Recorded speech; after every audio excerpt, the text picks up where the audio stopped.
Alors, on a 13 établissements qui, sur les communes de Calvi, 6 établissements, Île-Rousse, 5 établissements, Saint-Florent, 2 établissements, café et restaurants, ont accepté d'expérimenter le pass sanitaire de façon à ce que nous puissions euh, avoir des solutions très concrètes, très pragmatiques par rapport à la mise en place de ce pass sanitaire, que ce soit donc dans les cafés ou dans les restaurants. Et nous travaillons par ailleurs, en lien avec l'UMI, sur le pass sanitaire aussi dans les hôtels, puisque vous le savez, les hôtels ne sont pas un bloc avec un seul type d'activité.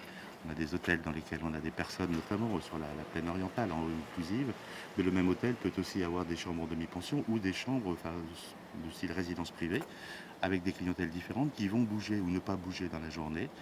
Et par ailleurs, on a dans ces établissements d'autres types d'activités, parfois la piscine, éventuellement des discothèques, des choses comme ça. Donc c'est l'ensemble de ces sujets que nous regardons actuellement avec l'UMI. Ça veut dire que c'est avec ces établissements qui vont faire ces tests, vous avez déjà balisé la façon de mettre en place ces contrôles du pass sanitaire? Alors on a travaillé déjà sur les principaux sujets qui risquent de se poser, ou qui vont se poser. Typiquement, à quel moment faut-il contrôler la présence du pass sanitaire? Est-ce que c'est quand une personne s'assied ou est-ce que quand une personne prend une commande?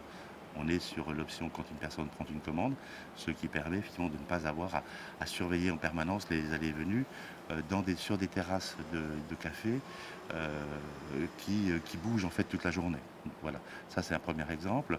Ce que nous allons aussi regarder, c'est comment se passe cette application de façon concrète lorsque sur une tablée par exemple de 4 personnes, 2 personnes ont leur passe sanitaire, 2 personnes ne l'ont pas. A priori, si les personnes n'ont pas de passe sanitaire, on ne prend pas la commande. Après, on va regarder comment concrètement les serveurs, les établissements arrivent à gérer ce type de situation. Il y a un premier débrief qui aura lieu dans l'après-midi, qui sera animé par le sous-préfet de Calvi avec les professionnels. Et puis, tous les 2 jours, on fera un point. Et puis, au bout de 7 jours, c'est-à-dire jeudi soir prochain, vendredi, on réunira ces professionnels pour recueillir toutes leurs observations et essayer d'établir ensemble une doctrine finalement d'application du pass sanitaire. Merci.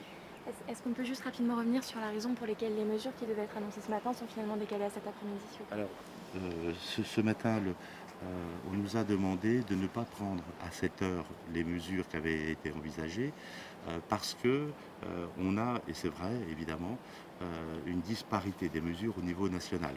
Et essentiellement, j'allais dire, sur le littoral, qu'il s'agisse du littoral atlantique ou du littoral méditerranéen et la Corse.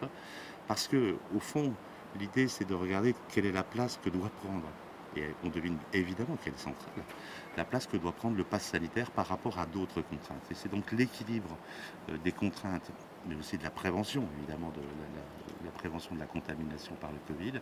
Regardez quel est cet équilibre. Et il est assez normal de dire, attention, vous avez des personnes qui ne sont pas qui vont passer leur congé, pas forcément au même endroit.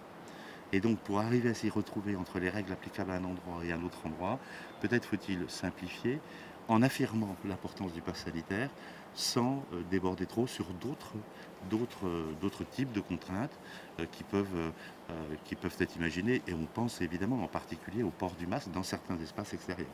Mais il y a d'autres sujets, mais celui-ci sans doute est au cœur des discussions. Mais là, du coup, pour bien être clair, le dispositif a déjà été mis en place. On attend juste finalement de le valider avec les mesures qui ont été prises à l'échelle nationale. Ouais. On a un dispositif qui a été mis en place dans la communauté de communes d'Île-Rousse-Balagne, Calvi-Balagne et la commune de Saint-Florent. On a un taux d'incidence qui, dans l'ensemble du département, est supérieur à 500 maintenant. Donc l'idée, c'était de voir, et la volonté, c'est de regarder dans quelle mesure peut-on étendre tout ou partie des mesures prises en Balagne à l'ensemble du département. Dans cet équilibre-là, il nous est demandé d'attendre un tout petit peu, quelques heures, pour qu'une coordination de ces mesures au plan national puisse être réalisée.